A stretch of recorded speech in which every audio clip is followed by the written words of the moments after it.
Welcome to Watch, Review, Repeat. This is the podcast where two best friends discuss the latest in film and television and then do it all over again the following week. My name is Colton Brown, and joining me is Andrew Meadows. Colton Brown. Boy, do we have a show for everyone tonight. Hey, man, we've got some seriously good things in store for listeners. Well, I tell you what, I think that is actually going to be a factual statement as it turns out, but perhaps not for the reasons that our people are going to expect based on the title of the episode, based on the movie that we're covering anyway. But we've got some stuff, I think, in store to make up for perhaps a lack of quality as far as our movie is concerned this week. We're really not, I don't think we're going to bury the lead on this one too much. I think we could pretty much go ahead and flag for our listeners that, well... I've got a fun fact for everybody. All right. Well, yes, we'll go a little bit out of order. So, yes. Anyway, our episode, for anyone that maybe just queued it up and didn't look at the title, is the 2019 reboot Hellboy. So, yes, what's your fun fact regarding Hellboy? This movie's dog shit. It's really fucking bad. It's Inhumans quality. If you would care to find out about how I felt about Inhumans, I feel like it is. It's right there next to it. It's really bad. But yeah, like I said, we're gonna flag it for our listeners up at the top. If anyone is excited, I don't think they've torn anything down in a good while. Maybe it's another Wrinkle in Time type situation that we've got on our hands. Maybe it might be that bad. We will somewhat talk about it, but we have other things I think to make up for it. As I said, I think we can go ahead and also say that this is going to be a stealth Star Wars Celebration centric episode. I really think we probably could have just said fuck Hellboy and done Celebration as its own thing, but God damn it, we both saw Hellboy, and God damn it, we're both going to talk about it. So that's where we are with everything.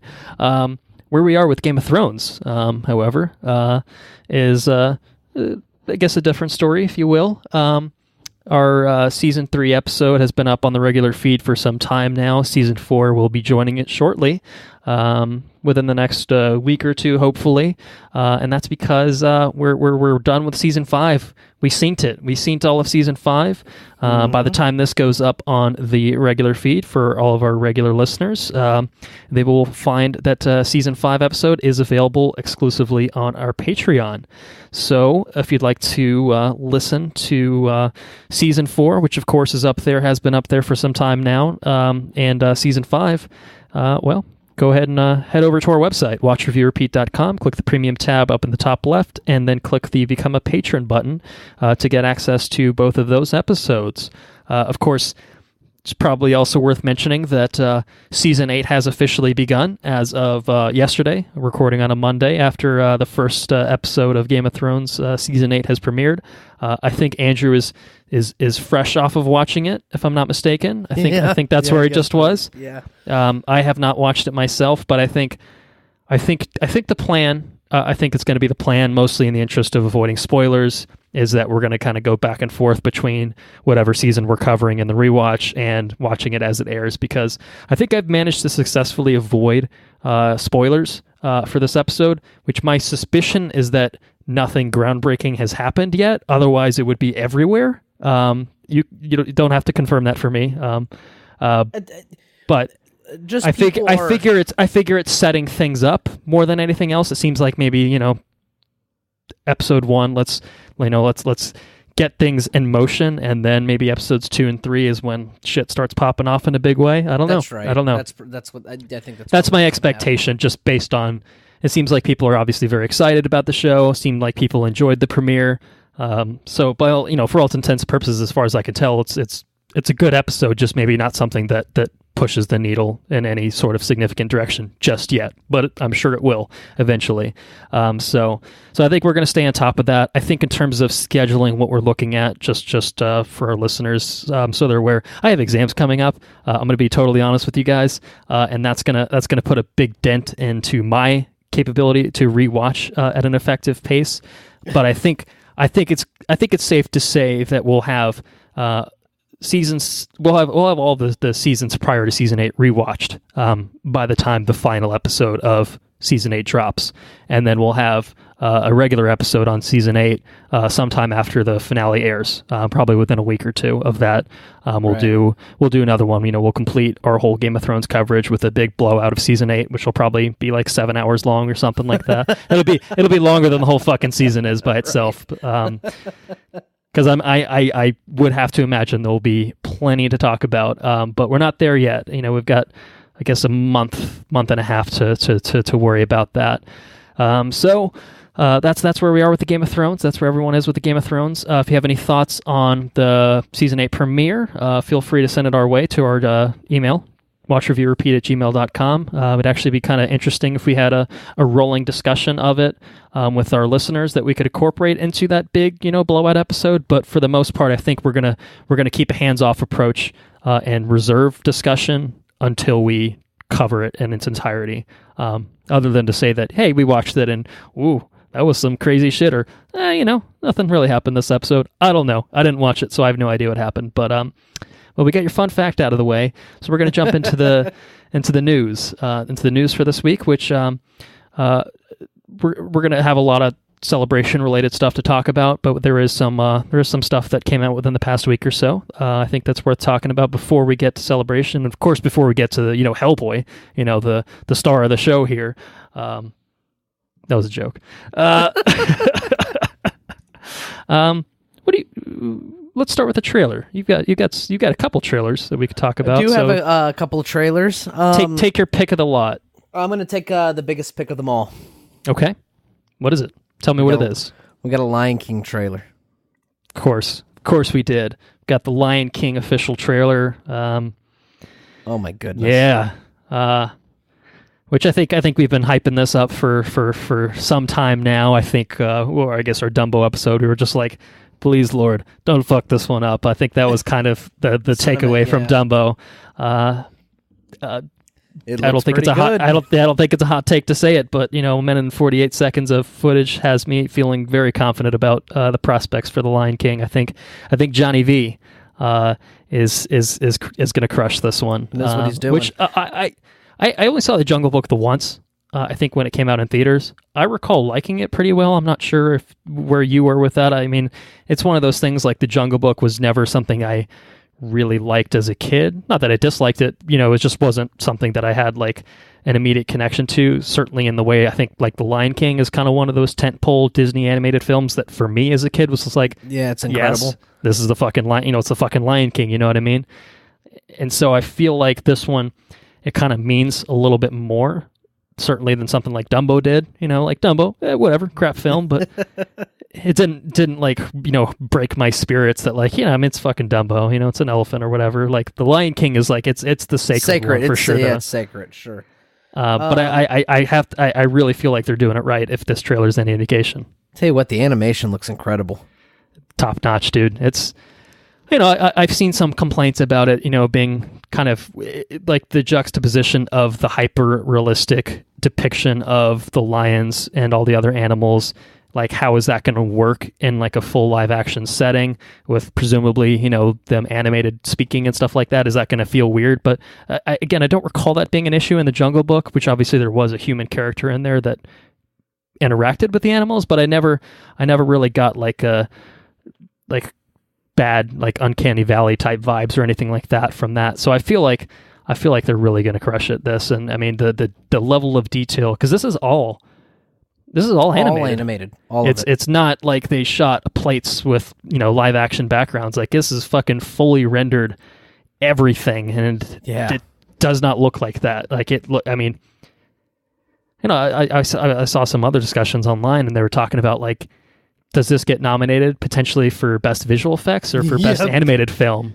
Like, both. Which would be more appropriate? Both. Yeah, both would certainly be a good answer, I'd say. But I mean, it's blurring the line between reality and animation in a way I don't know that we've ever seen before. Yeah, no, this is certainly taking what Jungle Book did with its technology and just it's been a few years and clearly the John Favreau for the uninformed, and company clearly obviously have some expertise in the area, and they've really stepped their game up in a crazy way. It looks fucking gorgeous.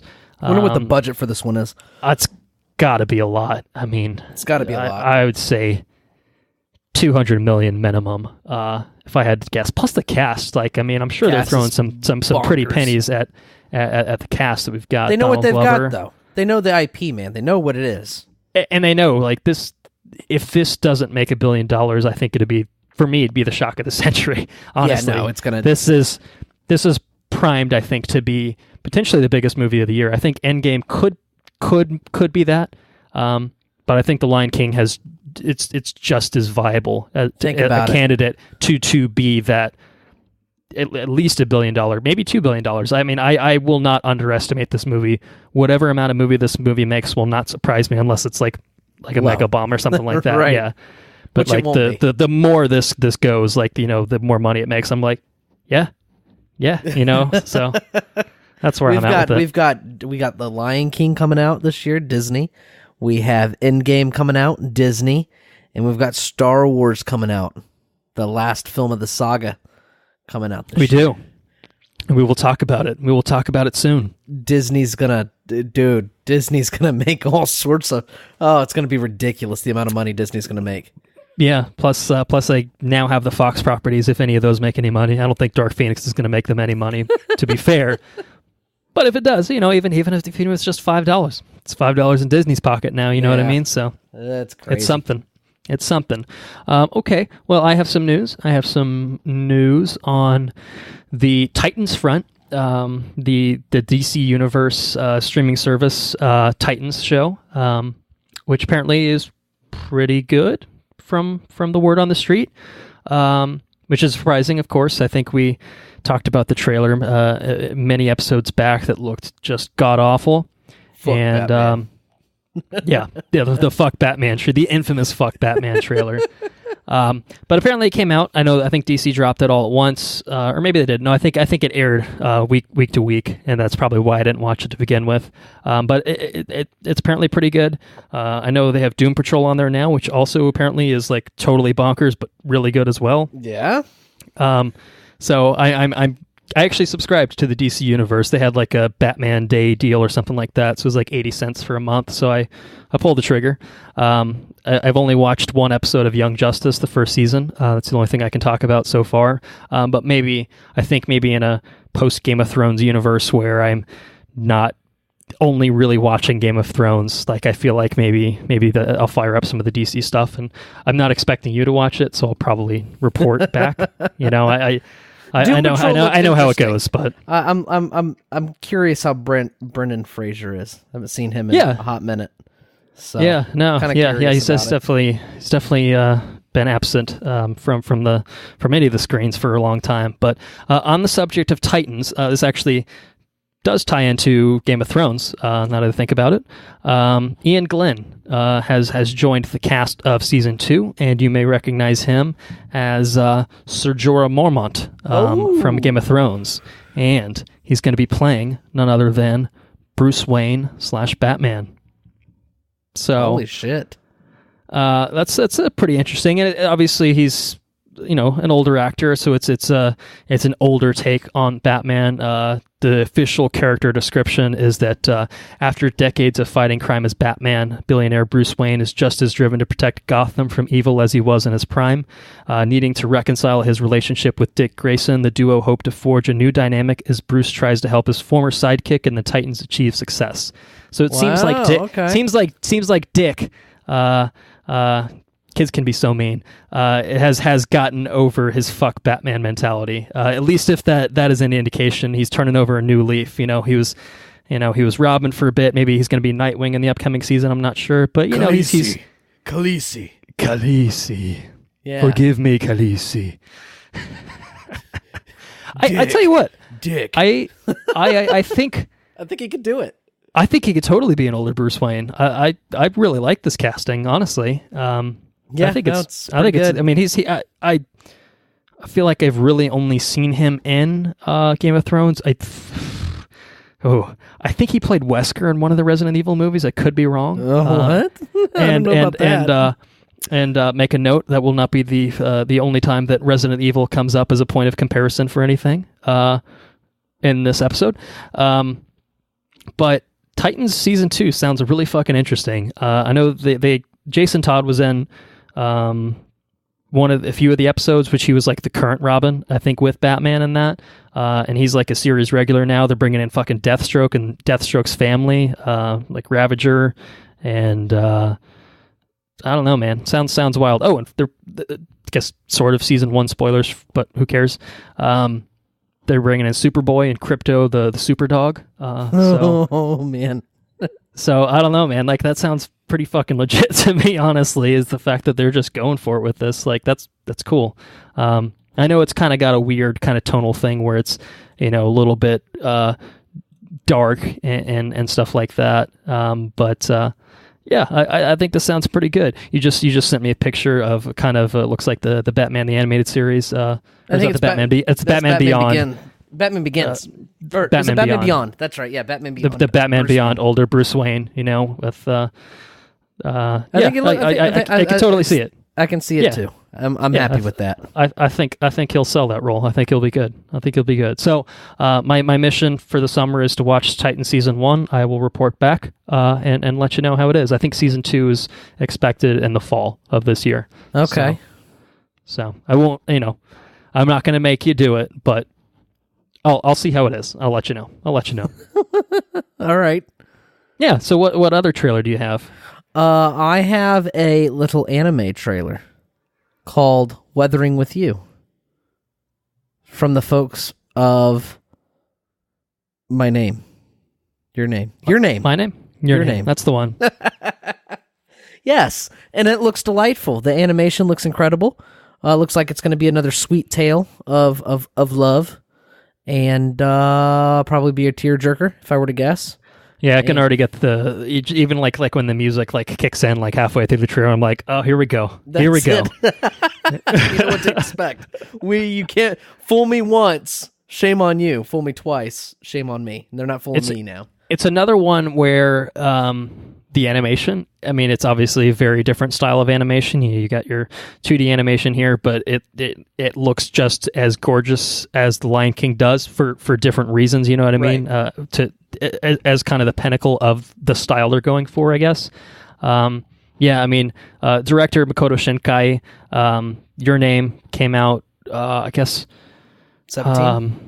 Something like that. Yeah, it was the winner. It was the creator of, or the originator of our Your Name award, which was like the when did we start this podcast? Was that, it must have been 2 years ago. So it was the best 2016 film released in 2017 in America. I think that's right. I think that was the award that it won, and we didn't have a winner last year because we couldn't find anything quite along the same lines. But this is coming out in Japan in July. I would expect probably not an American release until 2020. So I'm going to go ahead and say this is the future winner of the Your Name award, if I had to guess. Possibly. I'm assuming that anytime this guy does anything, and it comes out a year after it does in Japan, it's got to be the front runner for the award. So, it looks beautiful. I'm intrigued. I think there is a trailer on YouTube that has some English. English subs to kind of help with the minimal dialogue that there is, just to give you a little bit of an impression. But it's one you could watch it entirely in Japanese, enjoy the pretty pictures, and just know, like, whenever this comes out, whenever we get a subbed version or a dubbed version, if you go for that sort of thing, like, yeah, get ready for the tears to start flowing at some point. I think it's a safe bet. I agree. And I think it's a safe bet to subscribe to Disney Plus when it launches in November of Dude, that shit this is year. cheap as shit, man. Yeah, it's cheap as fuck. So let's talk about it. That's why I bring it up. We've got a lot of details on the Disney Plus front. This is hot news as of time of recording. Didn't it come out today? Yes. No, it came out about 4 days ago. But okay, 4 days ago. I only saw it today, and I'm hyped as hell, as you can tell. Sorry.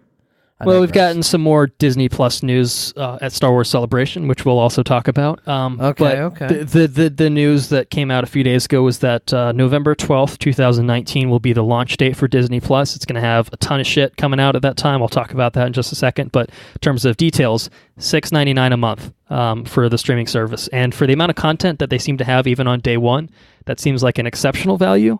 And I say that as someone just looking at this as a consumer, not someone that, obviously there's we like Disney and we like our paychecks and stuff like that. But even if we didn't have our running joke about the mythical paychecks that Disney doesn't send us, I would say that this is a really good fucking value, especially compared to similar streaming services. I mean, obviously the danger is, everything has its own streaming service. You got CBS, you've got Netflix, you've got Hulu, you got Amazon, you got blah, blah, blah, blah, blah. The list goes on. DC Universe, the list goes on.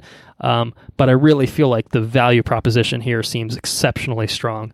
So I'll explain why I feel that's the case by talking a little bit about the Disney Plus lineup on day one. All right. Of course, it's going to have an immense backlog of Disney classics. All the cartoons. I want to say all the Pixar stuff's going to be on there. Wow. Or at least most of the Pixar stuff's going to be on there. And classic cartoons. How about this? Every Star Wars movie through The Force Awakens, including the original trilogy, because they now have the rights as of the Fox acquisition. The OG original. Well, I don't know if there will be the untarnished versions of that. That we'll have to wait and see on. But if nothing else, it will be. If they put out the original movies, that would be incredible. I'm not expecting that. I don't think, but that would be awesome. It'll have some classic animated shows, old DuckTales, new DuckTales will be on there. Boy Meets World will be on there. Some of the Marvel stuff they've done recently. Guardians of the Galaxy, Ultimate Spider-Man. How about this? Star Wars: The Clone Wars, the entirety of it. Star Wars Rebels, the entirety of it. Maybe I'll finally watch Star Wars Rebels. Maybe that's the time that I'll do it. November 12th, I might start. But I also want to talk about some recent movies that'll be on there. Captain Marvel will be on there day one. Dumbo, Avengers Endgame, Aladdin, Toy Story 4, The Lion King, Maleficent, Mistress of Evil. Well, I say this is beginning in 2019. Some of these are going to be later releases, so they won't be on there day one. I take that back. But they will eventually come to the service at some point. But I'd imagine at least something like Captain Marvel, I would imagine to be a day one type thing. I can't imagine that would be saved for later. And Disney Plus Originals. We got Disney Plus Originals coming. One little show by the name of The Mandalorian, which we're going to talk about shortly as well. One? That's a day one release. The Mandalorian. I will. Fair warning. It's going to be a week-to-week release. So so it'll only be episode 1 that'll be up as of November 12th. But I think there's actually there's way more that are going to be out than I am willing to talk about on this, because there's some stuff that is more catered to what you might expect as Disney's target audience, and kind of maybe escapes our attention, like High School Musical, the series. Mickey Not going to watch that, right? Yeah, stuff like that. And I guess I should say this is not all coming out at launch, but some of it is. Some of it definitely is coming out at launch. So I think in terms of the launch stuff, Mandalorian's definitely the big one for us. Trying to see if there's any other stuff that's kind of intriguing. I think there's a couple Marvel projects like nonfiction type stuff coming out. There's a Marvel's Hero Project. It's about reveals the positive change that several young heroes are making in their own communities. I think that's kind of like a documentary type thing.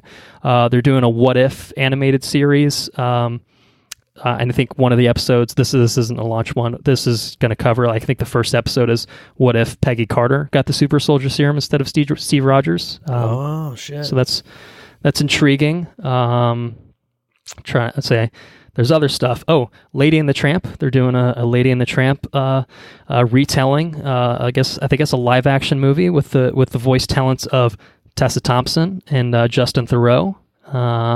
So that's interesting. I didn't know anything about Very that. Nice. There's some other stuff. There's certainly some other stuff there that's going to be within the first few years of its launch. Probably a couple of years. I don't think they're getting too crazy with it just yet. But a lot of Marvel stuff. That's very interesting sounding. So we had previously had confirmation that a Loki series was coming. And that is coming to be available in the second year after launch, is what this says, with Tom Hiddleston reprising his role as Loki. We have official confirmation that The Falcon and the Winter Soldier is going to be coming within the first year after launch, with Anthony Mackie and Sebastian Stan. WandaVision, literally called WandaVision. It's a real bad name, but it's coming as well with Lizzie Olsen and Paul Bettany back as Wanda/Vision. No, it's just WandaVision, one word. with the V and Vision capitalized. Just one. It's like, oh Lord. Yeah, I don't know. I guess they've never really called her the Scarlet Witch in the universe. I assume that's why they're shying away from that even in the title. But I was just like, you got the Falcon and the Winter Soldier. Just call it like Vision and the Scarlet Witch, or the Scarlet Witch and the Scarlet Witch and the Vision. Like, I don't know. I'm sure they've got their reasons. I don't know what to say. But Monsters at Work. It's a follow up to the Monsters Inc. and Monsters Universe. Was that the second one? I think, yeah. Coming as well. So they're doing Disney stuff. Oh, and Star Wars: The Clone Wars, which another one we'll talk about very soon. There's a lot of shit that's just fucking awesome sounding. So when I say that I think the value at $7 a month is there, I mean it. I really do. I mean, I think that there's something here probably for everyone. I mean, we talked about it on this own episode, that Disney is going to fucking own the box office this year. And I think with how they've set themselves up with the streaming market, in addition to the fact that they now have majority ownership in Hulu, which they can use for maybe their more adult content, if you will, if they wanted to do that, like, I don't know, man. Disney is not hurting right now. They are feeling good, looking good, smelling good. You name it. It's like a monopoly on the fucking entertainment industry, dude. Almost. Like it's not, but it really, in some ways, almost feels like it. It's literally not, but it's just like everyone, like, they own everything. It's crazy that like Disney just feels streets ahead of anyone else in the game. Like they really do. Like, I mean, it's kind of crazy, and like they're playing catch up with the streaming service, but then, like. But are they really? I mean, they currently already own Hulu. Hulu's a big one. That's true. Well, that's a very recent thing, to be fair, but it's I don't know, man. It's really just, it's impressive. I mean, I think it is impressive. I mean, you can state your concerns if you want about, the Disney-led future and stuff like that. But like, honestly, I feel like the onus should be on the other companies to get their shit together. Like Fox had plenty of opportunities. Yeah. I mean, it's not, the companies that are still around, like Sony, what's Sony doing? Bumbling around every there, like fucking Paramount. Good Lord. Like Paramount's probably the next to go under if I had to guess. True. Universal, they're around. They got the Comcast support, so you can't tell me there's no money there. So I don't know. It really does Disney feel should like buy Millennium, is what I think. Disney really, honestly, just feels like they're 10 steps ahead, and no one seems to be ready or willing to catch them. Maybe it'll happen, but it doesn't seem to be in sight, I would say. So I don't know. Game of Thrones, nothing lasts. Ooh. I don't know. Anyways, was that a new episode quote? Maybe a season 8 spoiler quote. It wasn't really a spoiler because I don't really know what it's referring to, but it's a tantalizing detail to offer up. I have one more note on the Disney Plus side of things, and this is something that was not part of the big Disney Plus blowout reveal, and that's that we got one more Marvel series in the works. This is coming from Variety, so reputable trade reporting on this. Hawkeye's getting his own show too. Hawkeye's getting his own show. Jeremy's going to come back. Jeremy Renner. He's going to be playing some Hawkeye. My boy Jeremy and his mohawk. And I don't know if the mohawk will be back. We'll see how things resolve themselves in Endgame. Maybe he'll decide that maybe he'll decide to grow his hair back. I'm not sure. Or it takes place before Endgame. You never know. Maybe he dies at the end. And, well, there you go. I really don't know. But it's going to be about Clint Barton passing the torch on to Kate Bishop, who was a really popular character from the Matt Fraction run, really widely regarded comic book run from a few years back with Hawkeye, and kind of this female protege. So that sounds pretty exciting. I'm down for that. Was that run with the ones with always the cool ass covers? I think so. Yeah. It's it's a very quirky tone to it, but it really worked well. So I don't know if they can. I don't think they could totally replicate that. Like it doesn't really feel like the character that he's played so far. Certainly not if he's fucking sporting a mohawk and shit. But I think they could still make it work. I think they could definitely make it work. And I assume if they didn't feel confident that they couldn't make it work, then they wouldn't make this thing. So it's probably where they're at. But I think Kevin Feige has been on the record as saying that these Disney Plus shows are going to be much more connected to the broader Marvel Cinematic Universe than any of the television shows previously have been. That's really which is cool. To say, really not connected at all. And I think you can see that in the fact that you're now getting major cast members from major Hollywood movies headlining their own shows, which will presumably be limited runs or shorter episode orders or something like that. But it maybe it almost feels like, hey, we can do an 8-episode series where instead of maybe Hawkeye's not going to make the most money headlining his own movie, but people that are going to subscribe to Disney Plus because of the wealth of content are going to, that might poke their head and watch a 8-episode Hawkeye series. That sounds, why sounds not? Relatively interesting, I'd watch that. So yes, that's Disney Plus. I think, I truly believe that we have earned paychecks for that because, that was coming straight from the heart. I am seriously excited about Disney Plus. I am happy to throw $7 a month at Disney. If they threw even $1 of that back at me, I would be very happy with that. It's literally half the price of Netflix. Netflix just re-upped their rate. It's half the thing of Netflix, and there's a lot of stuff down there that's probably, like Maleficent, fucking Maleficent. I have no interest in watching that, but there's a ton.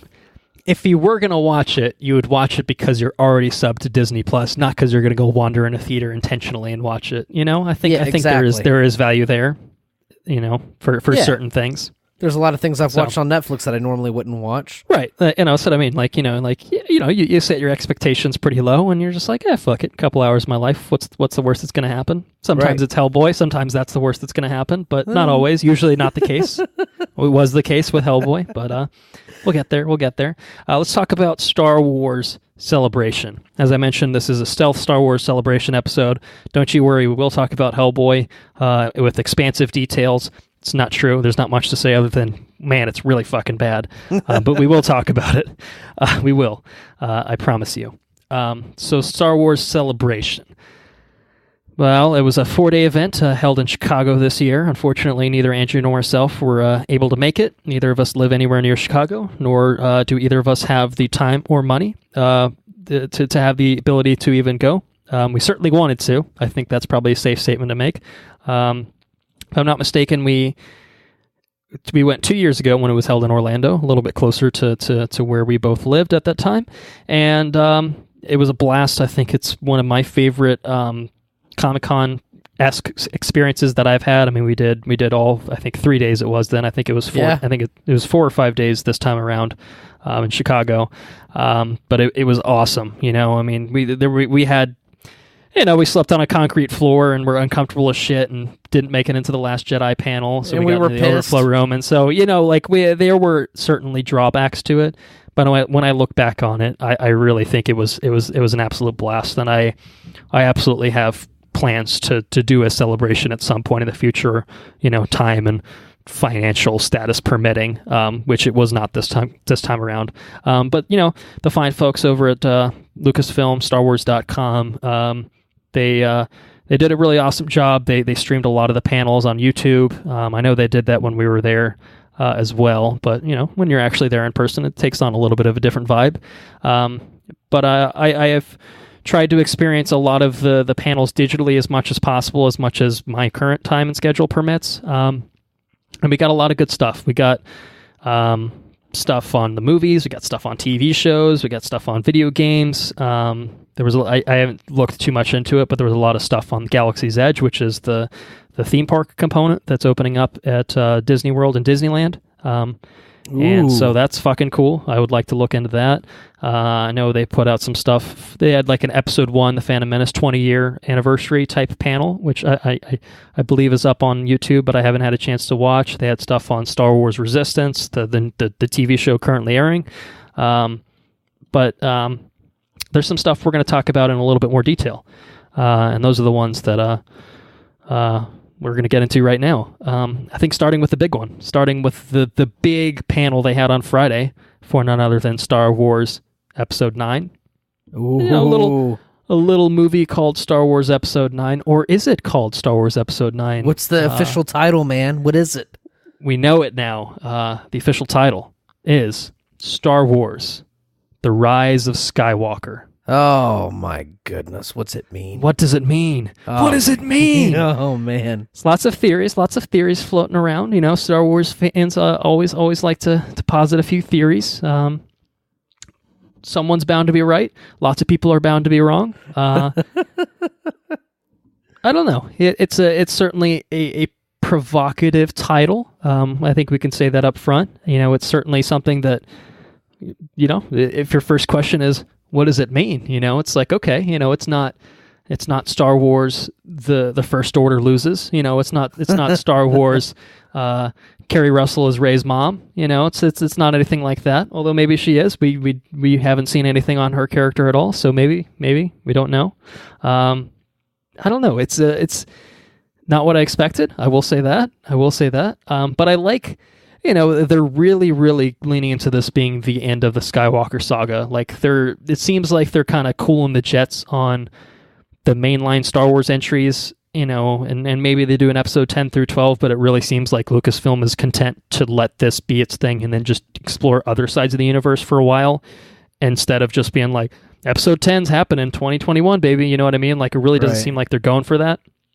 So it really seems like they're trying to say that, like, hey, this is a movie that's going to tie up, you know, the entire saga, all 9 films it will be by the time it's released, and bring it all together in kind of a package that maybe hits on some of the themes that have kind of resonated throughout, or bring back characters that we thought were once dead, or, you know, bring in some new revelations and kind of shake things up, or maybe just continue things that had already been set up and you know, bring them to their natural conclusion. I don't know. There's a lot going on, and I think the Rise of Skywalker, you know, is it a singular title? Is it the Rise of a Skywalker? Is it Ben Solo? Is Rey a Skywalker? Is it a new Jedi Order? Is that what a Skywalker is? Is that the new Jedi Order? I don't know. There's a lot. There's a lot that I think that it could mean. Well, it could mean all of those things. It could mean none of those things. I don't know. But I can tell you stuff. All right, tell me. I can tell you multiple things. 2 things, really. It's not my favorite title to a Star Wars movie. I can say that. Attack of the Clones, yeah, definitely the best. Attack of the Clones is definitely up there. Although, I mean, I'd have to really think about the other Star Wars titles to really pick a favorite. But I can say the title of the movie is not my favorite. But it is interesting. It does posit a lot of questions, which is tantalizing. I think Rise is a little played out in terms of titles. That's probably my hesitation with it. But I do like the use of Skywalker in there. I find that very fascinating myself. I agree. Maybe mid-tier Star Wars title overall. Yeah, it's not the worst one, but it's definitely not my favorite. I mean, Phantom Menace is a pretty fucking awesome title, even though it was a shit movie. I did like the Phantom Menace as a title. Star Wars Episode 1, The Phantom Menace. That's cool. Or Empire Strikes Back, or The Force Awakens. The Force Awakens is pretty fucking legit. That's a good name. I like The Force Awakens. I would say The Force Awakens is probably one of my least favorite titles. Is that your really? Yeah. What was the last one? The Last Jedi? I like The Last Jedi a lot. I think that's a really good title. That's a really good title. I like The Force Awakens and The Last Jedi. I like those. I like The Empire Strike Back. I like The Return of the Jedi. I feel like all the names are pretty decent. They're all pretty good. Except for Attack of the Clones. That one actually does suck. That one is I think that one might be the worst. I think that, yeah, I'll agree with that. Anyways, I digress. Skywalkers. I recently finished that book, the second book, for Thrawn. Thrawn, yes, and Skywalkers beyond the outer rims of the galaxy. When you start going into the uncharted territories or whatever they're called, the Skywalkers. This is this. I don't know if this is spoilers for the book. Might be spoilers for Thrawn. I don't know. But Skywalkers with the Chiss people, they call Skywalkers force sensitive navigators in space. Did you know that? I did not know that. Yeah, so they use children. Children are more receptive to the force. As far as the Chiss people are concerned, the Chiss species, and they put them on their spacecraft to navigate faster, further, and more accurately than in uncharted space. So they actually they helm the controls of the spaceships, and they can navigate through while at light speed. They can navigate through meteor belts and stuff like that. It's pretty cool. Anyways, so when the Chiss meets Skywalker, he thinks it's like a foreboding thing because he's force sensitive and this and that. So it's pretty cool. Anyways, interesting. So, well, we've got some interesting things to talk about because J.J. Abrams, Kathleen Kennedy, and company were kind enough to give us our first look at Star Wars: The Rise of Skywalker. We have a teaser trailer, about a 2-minute long teaser trailer, with many pretty pictures in it. Many pretty pictures, and she does a fucking backflip over a goddamn some thing. Exciting things to talk about, like fucking Rey standing down a fucking TIE fighter, maybe piloted by Kylo Ren, maybe not. I don't know. Crazy looking TIE fighter too. Yeah. I think that's a brand new vehicle design, if I had to guess. Pulling out a fucking reconstructed lightsaber. Well, it seems to be intact, miraculously intact after getting split in half in The Last Jedi. How did that happen? I don't know. Maybe she read the Jedi books. I don't know. Do they have books on lightsabers? They probably do. It's a pretty big Jedi staple. But she does a fucking flip, and then it just the way that it cuts away into the fucking John Williams score. It's so good. So good. And the was it Every Generation Has a Legend? I think they bring back that kind of language, which they used in the episode 1, the Phantom Menace teaser, all the way back in like 98, 97-ish, something like that. Yeah, so I didn't know that. They're really going full circle with this, is what they're leaning into, and I think that's really cool. As I think mangled as the prequels ended up being, there's a lot of cool shit in there. I think the lore, the universe of it is really exciting. I think the Clone Wars is kind of like the best version of that kind of story material, told in a way that, you could have made 3 prequel movies out of the Clone Wars animated series and they probably would have been a lot more satisfying. Granted, you'd have to do a little bit something else with it, but I don't know. There's just so much in this trailer that has to get you excited, and I know The Last Jedi was this polarizing movie from everyone, or for a lot of people, not for me. I think you and I were pretty big on The Last Jedi, as I recall. I liked it a lot. And this one, I see some concerns even from the people that did like The Last Jedi that, JJ is just going to undo everything that, that Rian Johnson did. And I don't really think that's necessarily going to be the case. I think that, I don't see anything in this teaser. Yeah.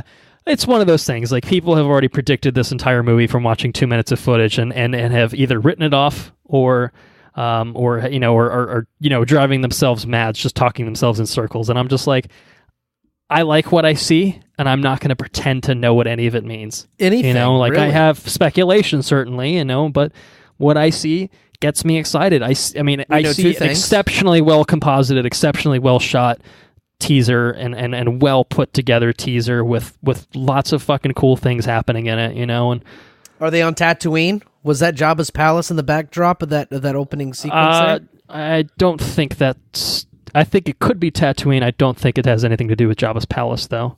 Okay. I don't think that's the case. But it could go back to Jakku. That would certainly bring it full circle for the sequel trilogy. For Rey, I would think. How about fucking Billy D. Williams fucking rocking it as Lando Calrissian? Yes, sir. Pretty badass, co-piloting the Falcon with Chewbacca. Chewbacca, as he calls him. Endor or whatever. They are in Endor. We see, looks like a crashed piece of the second Death Star, presumably. Just it's the same thing. I think when we saw like the crashed Star Destroyer and like the Force Awakens teaser, it was just the coolest fucking thing. It was just like, oh, and obviously that was kind of in like the frenzy of holy shit, new Star Wars. Like, we haven't had this in a long time. But even now, we've had 4 movies under the current iteration of Lucasfilm, and like I still get excited by seeing shit like that. Like that's fucking that's evocative imagery. Like that's fucking cool.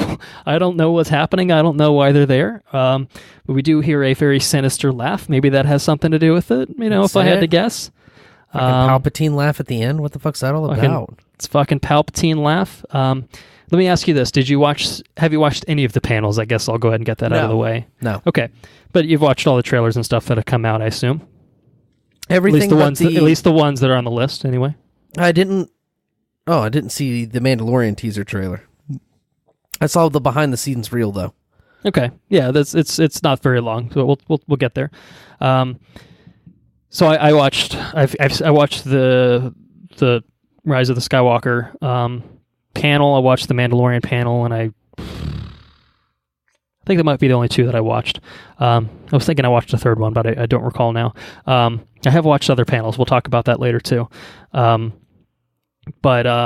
they offered some details up on the movie itself. Somewhat of a time jump is what they've said, which seems to track with everything we've seen from it so far. They revealed a new character named Janna. Showed off a picture of her. What else? Dio. They debuted a new look at a droid who apparently is going to be best buds with BB-8. Is that the little wheel thing with the cone? That's the one. Okay.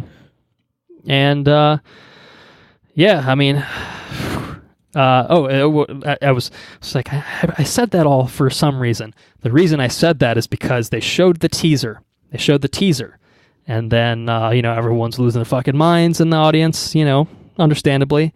And, the room goes dark. And then I think there's like, a light shines on this elderly gentleman on stage. And who is it but Mr. Ian McDiarmid, Emperor Palpatine himself on stage, who affects his own Palpatine voice and says, "Roll it again." And then they show the fucking teaser trailer, and JJ has confirmed outright that he was surprised as all hell that the presence of Ian McDiarmid on set did not leak to the press. So Palpatine is involved in some capacity. We don't know what capacity, but I don't know, man. It's got to be a Force ghost. It has to be a Force ghost. I expect something along those lines. I don't think you could. They could do whatever the fuck they want, really, but I would be shocked beyond shocked if they went as far as to really bring him back from the dead in any sort of big way. I mean, I think meaningful, but it's one of those things. Like, I think if it was such a shocking thing, you wouldn't put it in your fucking teaser trailer. The first look that everyone sees of this movie. Like this is the time to just get people excited for things, and that's something that gets people talking. Right. Even more than they probably would be already.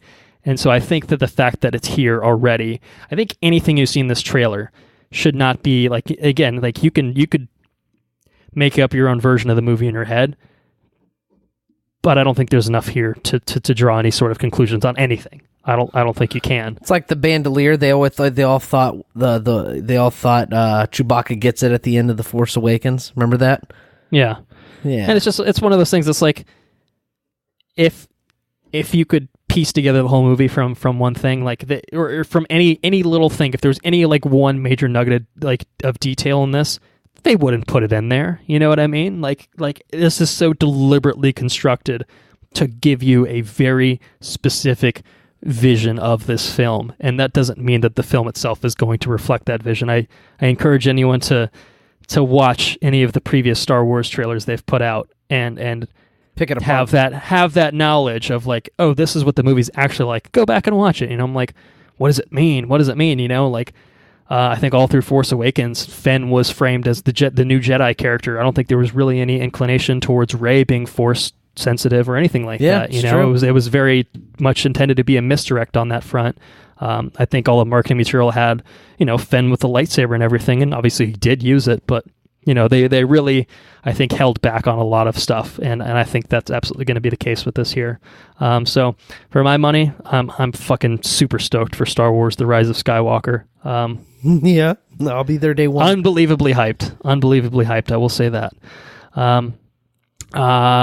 Let's talk about some video game stuff. I don't have too much to say on this, but certainly worth talking about. Star Wars Jedi Fallen Order. The official reveal trailer came out. We've known about this project for some time now, but they've been very scant with releasing details. They, of course, being Electronic Arts, EA, everyone's favorite video game company. But they're working with a good company. They are. I think that's what's exciting about this project is that it is developed by Respawn, who I think I know mostly for developing Titanfall 1 and 2. I guess Apex Legends, I assume is still a big thing, which they've worked on. I've never played it. Yeah, it's a super popular thing. This is a story-driven, single-player action-adventure Star Wars game. You know, this is, I think, what people have been clamoring for. It's what I've been fucking clamoring for. You know, fuck Battlefront 2 and their bullshit, you know, microtransaction shit. Like, give me a fucking single-player game. You know, give me the kind of Jedi Knight, Jedi Outcast type games that we used Jedi to get. Outcast was so fucking cool. with fucking LucasArts and like. Do you remember in Jedi really Outcast where he pulls the fucking Star Destroyer out of space? That was the Force Unleashed, but that's what I'm talking. What were you talking about? Jedi Outcast. Oh no, Jedi Outcast was cool too. Force Unleashed was fucking cool, man. That was a cool game. It was so ridiculous. So it was absolutely too ridiculous. I would argue, but what about X-Wing? In the fucking dude, I wish I like the fact that EA has fucked up the Star Wars license so bad is really just astonishing.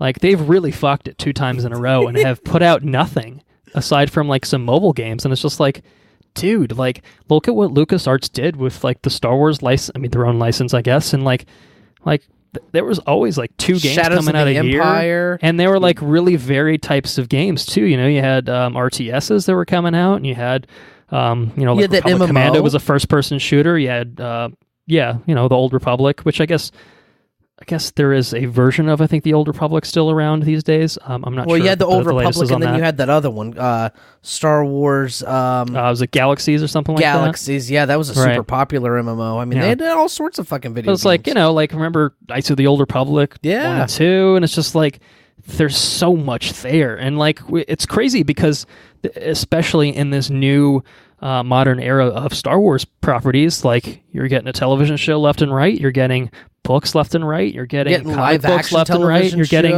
getting fucking spin-off movies about Han Solo, and it's just like, this really seems like a corner of the market that is just begging to be taken advantage of, and nothing, it's just crazy. So we didn't get any gameplay footage of Star Wars Jedi Fallen Order. No, but we got a story trailer, and we know that this is a Padawan on the run after Order 66, the purge of the Jedi Order at the hands of Emperor Palpatine. So we're gonna have some boss fights with some Inquisitors, which is going to be fucking legit. Yeah, and that's what's cool. It's like, they're doing actual like things that are connected to everything else, and it's like that's what they've done such a good job of is really integrating little things from like, here's a thing from the TV show that's popped up in a movie, even if it's a minor thing, like the Saw Gerrera connection, pretty minor and kind of just retrofitted to make it work, but it's a little thing, it's more effort than even Marvel was making with, their TV stuff. So it's like, yes, more of this. Where has this been? Do this. Comes out November 15th, comes out 3 days after Disney Plus launches, so it's going to be a real Star Wars kind of week in November. Next the Star Wars couple months, actually, it seems like, anyways. Well, yeah, and then it'll be it'll be Rise of the Skywalker immediately after that, within a month or so. So it's like, yeah, I mean, from what I can tell from the trailer, it looks interesting. I will mostly reserve judgment until I see how it plays, but I definitely trust Respawn to bring something interesting with the game. So looking forward to it. So now we come to The Mandalorian, the first ever live action Star Wars television show. Very exciting. Also coming courtesy of one Johnny V. When he's not spending his time in the editing room with the Lion King, he's busy working on fucking The Mandalorian, man. And there was a panel on it, starring JT, starring Justin Timberlake himself, in the form of Pedro Pascal. He's kind of like a faceless man from Game of Thrones, and he puts on a Pedro Pascal visage and acts under that visage, I think is what happens there. So this is created by Johnny V, created from his imagination. I think he talked about it on the panel, how he had written a few episodes and basically went to Lucasfilm and said, hey, this is the thing I want to make, and I've written this already, so if you like this, then let's do this. And they did it. So I think it's 8 episodes, I believe, is what it's going to be. Again, starting in November and presumably airing on a weekly basis from that point on. And we got details on it. We've got some pictures from it. We've got we knew some of the cast details already, but for some reason, Disney, Lucasfilm, whoever is making the decisions at this point, has decided to not officially release the behind-the-scenes reel or the teaser trailer that they put out during the panel. It's kind of a boneheaded decision, because if you just search for The Mandalorian on YouTube, there's like a million, screen cam kind of videos of it. So it's kind of just like, I'm not really sure why that's the impression you want to make, but I'm not privy to those sorts of decisions. But you can bet your happy ass that I watched, some guy filming it, from the fucking corner of the audience, and you got the whole audience reactions alongside it. But I can say that what I did see was very fucking cool, very exciting. Cool. In terms of let's talk about the pictures, because those are in high res. We can talk about those. We have a first proper look at the Mandalorian in full armor, of course, played by Pedro Pascal, who is he described him as kind of a Clint Eastwood kind of old Western kind of character. Like, that's kind of the model that they're going for. Doesn't have a name, at least no name has been revealed, other than he's just the fucking Mandalorian. That's his thing, which is pretty cool. Gina Carano, we got to look at Gina Carano's character, who's named Cara Dune. She's an ex-rebel shock trooper, which is pretty cool. That is cool. Carl Weathers. We got to look at Carl Weathers, who's playing a head of a guild of bounty hunters by the name of Grief Karga. And he's looking good, man. He's looking good. He's got a fucking stew going with the Mandalorian. That's what's happening there. But yeah, so the behind the scenes reel, it's about 3 minutes. I think it kind of starts. This is the one you watched, right? Yeah. It kind of starts with the scene of, just kind of tracking the Mandalorian doing his thing and like walking and like just cool imagery and shit. And you're like, all right, I'm fucking in. And then it kind of pulls back and we get a lot of behind the scenes looks at, alien designs, kind of what the thought process is in making it, and timeline placement and that sort of thing. Right. Yeah. And this is, I think, several years after Return of the Jedi. And basically in a world where what becomes of the Empire post Palpatine's demise, or maybe demise, as we'll maybe, I guess, explore in The Rise of Skywalker. And it's cool, man. They talked a lot about the directors on this, and I should mention that Dave Filoni, the, of course, creator of Star Wars: The Clone Wars and Rebels, and I believe the Resistance as well. He's also an executive producer on this. I think he directed the pilot, if I'm not mistaken. But they have a lot of other directors that are coming in to work on it, from the likes of Bryce Dallas Howard, Deborah Chow, Rick Famuyiwa, and Taika Waititi. Pretty exciting. So it, it really was just kind of this glimpse at the this post Return of the Jedi world, and this mysterious fucking character wearing badass armor. Like, what's going on with that? I don't think we totally know, but I can say that from the imagery we have seen, it feels authentic Star Wars, and it looks really pretty cool. dope. Yes, it looks really cool. And there was also the teaser trailer they showed at the tail end, which was, I think, just over a minute long. And I guess you didn't see this yet?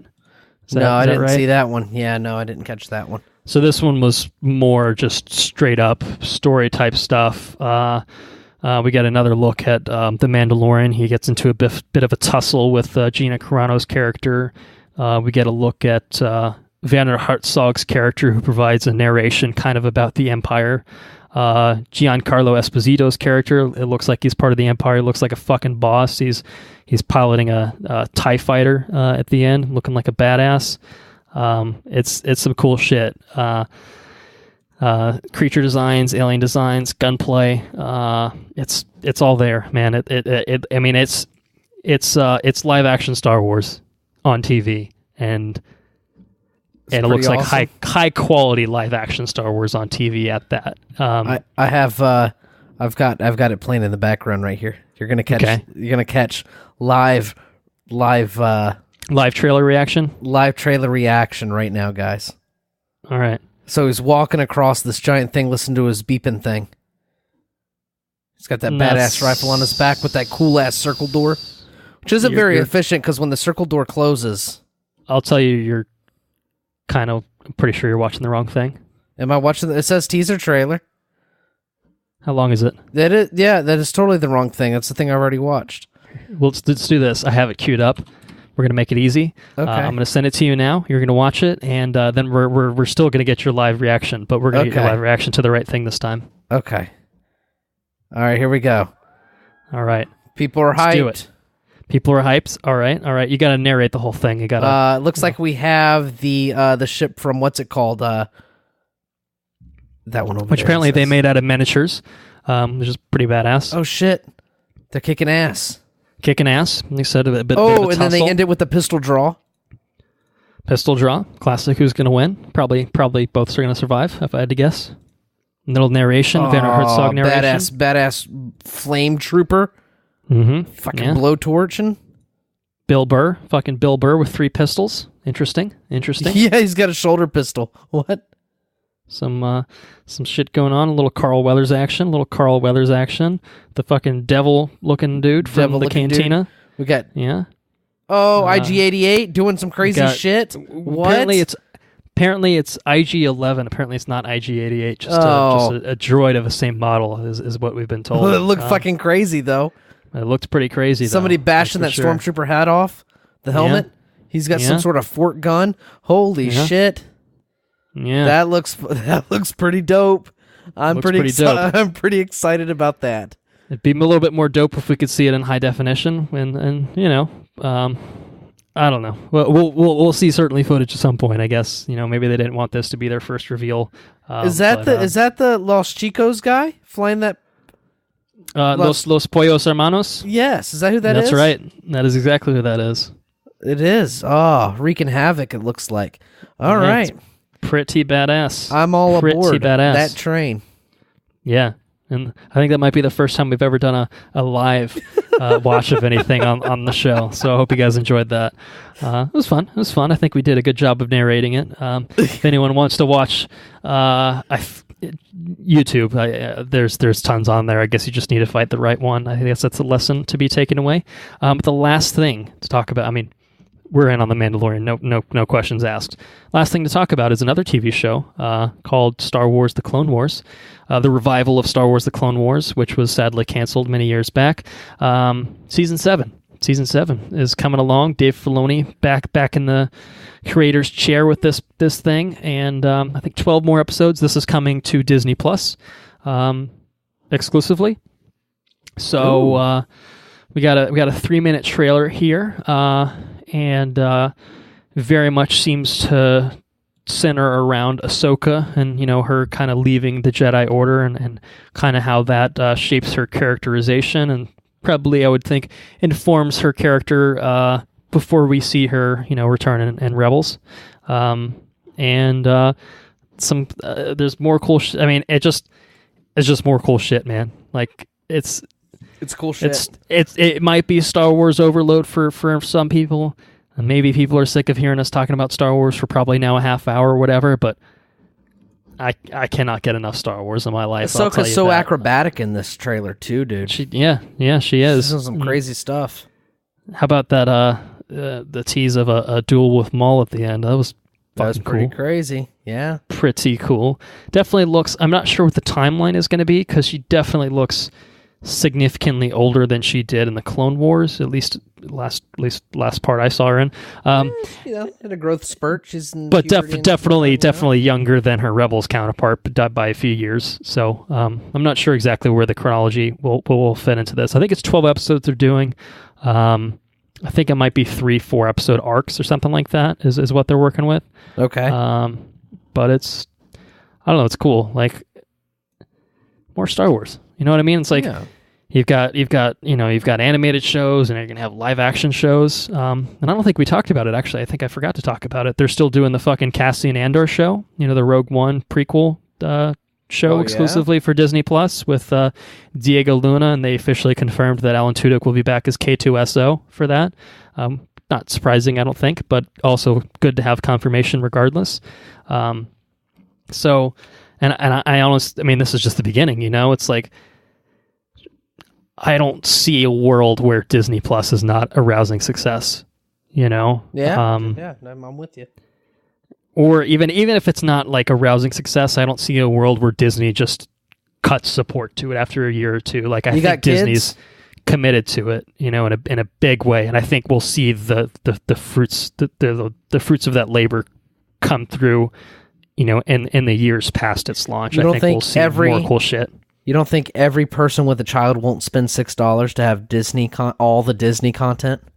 Yeah, I mean, you got Disney classics, and it's it's like, maybe your kid doesn't want to watch Disney cartoons from however many years ago, but you'll have like the new versions of that. If you have the new Lion King on there, like, that'll probably be your kid's religion. The way that the animated, or I guess they're both animated, but the 2D animated, Lion King was our religion as kids.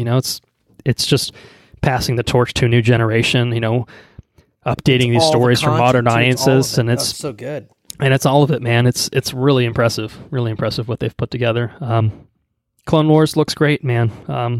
I need to finish it. I need to watch Rebels. Like I said, when Disney Plus rolls around, I will have a pretty damn good incentive to do it. Resistance is also on the list. I'll probably put that on the last of my priority. Probably watching them in order, I think, would probably be the way to do it. But yeah. So, all in all, that's really about it for Star Wars Celebration in Chicago. They've announced that next year's will be in Anaheim. Probably a little bit too far for either of us to travel to, given that it's on the wrong coast. But who knows? Who knows what the future holds? I think it'll be interesting because they'll be set up in a year where there won't be any movies coming out unless they're hiding something from us. But I think it's really just going to be leaning into the other sections of it, so we'll probably be Clone Wars coming out that year. And maybe they'll have the Cassian show ready to go that year. I don't know. It'll be interesting to see what they really highlight, or if it's really just going to be a celebration of, hey, I think 40 years of The Empire Strikes Back. I think it'd be the 40th anniversary, something like that, and like really just kind of leaning into looking back on everything as opposed to being like, look at all this neat shit we've got coming forward. I'm sure there'll be plenty of that too, but so I think, again, most of the panels are on YouTube. If any of those sounded interesting to you, of course, all the trailers and stuff we talked about, you can find those on YouTube as well. And it's a good time to be a Star Wars fan, I think. Absolutely. I think maybe that's the way to close our conversation on Star Wars Celebration. And it's a bad time to be a Hellboy fan. Oh, yeah. Oh, we got to talk about Hellboy, don't we? I was ready. I was like, all right, well, that was a good episode. Fuck me. Fuck. Don't worry, we don't have a lot to say. Let's talk about Hellboy 2019. Let's be very, very clear. This is the 2019 iteration of Hellboy, not the one that's actually good, not the one directed by Guillermo del Toro, the one that we probably should have just decided to talk about instead. No, we had the bright idea to watch this piece of shit, even though we saw the Rotten Tomatoes score, and well, they weren't wrong. We were not wrong. For it. But let's talk about it. It was written by Andrew Cosby. Should never work again. Directed by Neil Marshall. Who else? I don't want to. I don't want to say the same thing about it because he's shown He's shown lots of talent in the past. Maybe we'll talk about that. But it mostly good cast. I think stars David Harbour, Mila Jovovich. Maybe the not so good part of that. Ian McShane, Sasha Lane, Daniel Day Kim, and Thomas Hayden Church. Hellboy, caught between the worlds of supernatural and human, battles an ancient sorceress bent on revenge.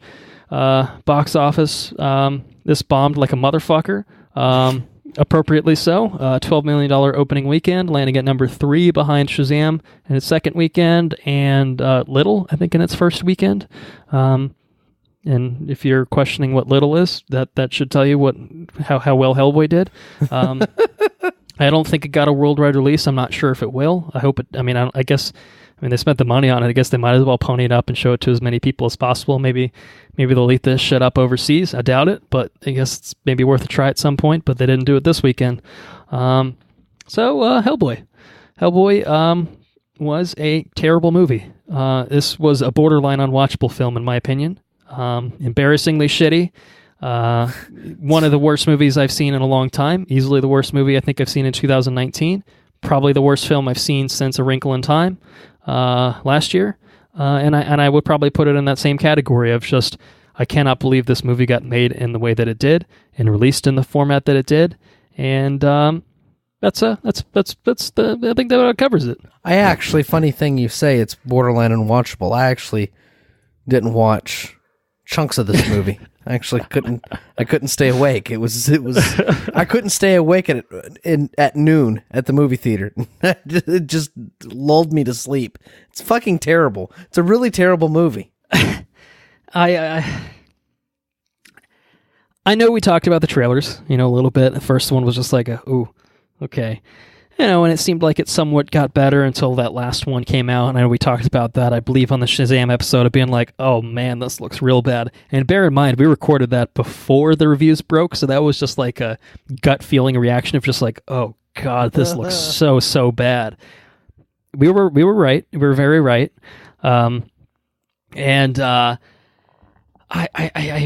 really just blown away in some ways by this film. Like, it takes a special kind of project to really just be so fucking bad. Like, there's lots of movies that just come and go and they just aren't really good. You just kind of forget about them, and this is just like it's a special sort of terrible. It really is. Like, it's not so bad that it's good. It never reaches that point. For me, it was just a painful experience for most of it, of like, it's a schizophrenic movie that doesn't know what it wants to be, with mostly bad performances across the board, even from talented actors that clearly didn't give a fuck, and terrible performances from terrible actors as well. One in particular, it's just baffling. And I think maybe what hurts so much about this film isn't even the fact.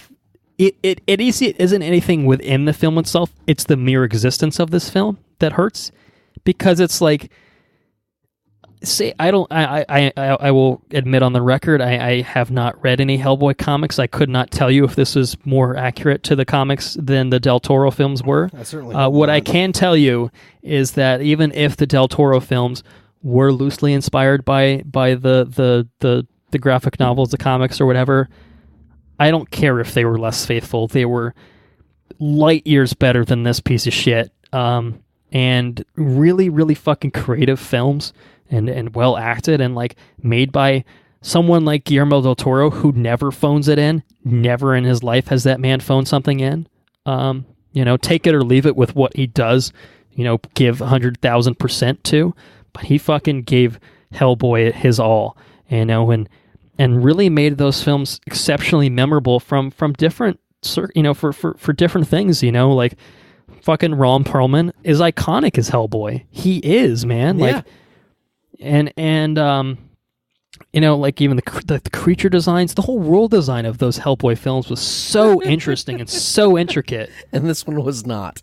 And this one was just the opposite in almost every way of just just bizarre creative choices across the board. Some ways almost felt like a rebuke of that, like this is going to be the most hardcore legitness version of everything ever, man. And I'm like, and this guy's going to get his face ripped off by this big fucking monster that's CG or whatever. And like it's so it really is just so all over the place. It's hard to find what the inspiration for this was. It's almost, it literally jumps like set pieces every 2 minutes. Like, this movie never takes a second to slow down and breathe and unpack anything that's happening. It's just like dumb shit, more dumb shit. Return to the dumb shit from before, but then here's a character that no one gives a fuck about, and here's another character. Oh, and here's a flashback to that character that we introduced a few scenes ago that no one gives a fuck about, and then here's some more dumb shit. So what you're saying is, and I'm not just lost because I fell asleep. No, I mean, I don't. There's no flow to this film whatsoever. It is literally just dump you in a location, bad dialogue, maybe an action sequence, dump you somewhere else. It really. It sometimes feels like different parts of like a TV series, like they just slapped like a scene from episode 10 of a Hellboy series and threw it in the middle of episode 1, because like the characterization is completely inconsistent throughout, and like there's just no cohesiveness to any of this film. And I don't know if you noticed this, you might have. I don't know, you might have been sleeping through part of it. They clearly redubbed a lot of the dialogue after the fact. Like, I don't know if it was a case where David Harbour couldn't enunciate through his bad prosthetics of Hellboy. I didn't watch it. Oh my God. And so he clearly re-recorded all his lines. I'm glad I didn't notice that. It's like he's like, characters aren't even moving their mouths, and it's just like, they're like making jokes and shit. I'm like, why? Like, just cut it. Just cut the scene. What language did you record it in? It's like, and it's crazy to me. Like, I mean, Hellboy first one came out in 2004, if I'm not mistaken. That's a real thing. And like, they really redubbed all the fucking dialogue. They did. It was fucking bizarre. It was like, it's weird because I just watched Arrested Development season 5 where they did that a fuck ton, and it was super distracting throughout the whole thing. And then they did it here, and I'm like, this is a fucking major release. I mean, I don't think they spent that much money on it, maybe 50 mil or something like that for the budget, but that was about $49,999,999 too much. I would say. Oh shit, that's hilarious. I can't believe that. I just don't get it. I just don't get it. I knew the movie was going to be shit from the opening narration. 30 seconds in, the whole sequence there. We'll I guess we'll do spoilers at some point. But is it really spoilers? Because I think I don't know if he says it in the trailer. It sounded vaguely familiar. Well, I mean, it begins with like a flashback to Arthurian times, like setting up the introduction of the Blood Queen. I think that's what we're talking about, right? Yeah. Like the backstory of the Blood Queen is horrific. Yeah. Just a horrific opening sequence. That fucking King Arthur. Oh yeah, the narration. Fucking Ian McShane just slurring his way. Dude got sloshed, and before they brought him into the studio, and I'm like, Ian McShane, fucking fantastic actor, has been excellent in many other things. Not excellent in this film. Not excellent in this film at all. In fact, I would wager and say that everyone is terrible in this film. Even talented actors like David Harbour, I think I was on the record as saying like has been great in everything he's been in. Well, I found something he was not great in. He was bad in this. Did not give a fuck. Ian McShane, definitely drunk on set every day. Don't blame him. Totally understand it. And everyone else was just nothing in this movie, man. Just fucking nothing. Mila Jovovich, who I always regard as pretty terrible in respect of the Resident Evil films that she was a part of, she lived up to her usual terribleness in this. She was abysmal. She was abysmal in this film. And And honestly, I really think Resident Evil is a fair comparison. If you told me this was directed by Paul W.S. Anderson, I would not blink an eye, because it's that bad. It's really fucking bad. Is. It's just schlocky. The filmmaking of it is bad. And like it feels like amateur hour for a lot of it, in terms of the directing, in terms of the acting, in terms of the everything. I was just like, I could just list everything. It's just a terrible movie. Not a lot to say about it besides it's terrible. It's just so bad. It's shockingly bad. I think I'll say that. I mean, it's got gore, it's got people getting shot and torn apart and ripped limb from limb and all that good stuff, and it's just like it's just nothing. It's like I can't believe they even paid animators to like bother. Just like, whose fucking idea was this? Like you could have had a third Hellboy film that completed a Del Toro trilogy. Instead, you said, no, we're not going to pony up the money for that. I know Del Toro wanted a decent amount of money, and it wouldn't have made its money back. But guess what? This ain't making its money back either. No. It's like you could have had, you could have taken a financial loss, and obviously that's not a good idea if you're trying to make money. But you could have made a potential financial loss with Hellboy 3 and gotten a really, really competent product, if nothing else. Maybe a really great product out there with Del Toro's involvement that maybe would have had a life beyond, its theatrical performance. A lot of cult films kind of, enter that, maybe they were box office bombs, but they're super well regarded in the years to come. And I think the Hellboy films, the first two, are kind of in that tier. They're now over a decade old each, and I think they're exceptionally well regarded. As part of Del Toro's filmography, and it's just like, you deprived us of that and gave us this shit instead. Go fuck yourself. Lionsgate, you need to go out of business. I take it back. Paramount, you're fine. Lionsgate, next up on the chopping block. Fuck these guys. They're done. They're done in my books. I want to. Do you have any thoughts? I feel like I've been ranting and raving. No, most it's okay. Of this time. I have a couple of things for spoilers, but that's about it. And I'm done talking about this shit. I want to erase it from memory. So I think I've pretty adequately made it clear that this is a crap film. It is a dog shit film. It's bad. It's real bad. But I find it interesting that there was some behind-the-scenes drama, some drams behind the scenes that I think maybe does a little bit to explain why this is the movie we got, or how this is the movie we got, maybe. And so I want to talk about that because it's, some interesting details. First of which, and actually, let me somewhat backtrack for a second. Neil Marshall. Neil Marshall is the director on this film, and I you say he should never work again, and maybe he shouldn't after this, but let me tell you something. Let me tell you something about Neil Marshall. This is the man that directed Blackwater and The Watchers on the Wall for Game of Thrones. No. And so it's kind of just like, he's got chops. You know it from those episodes.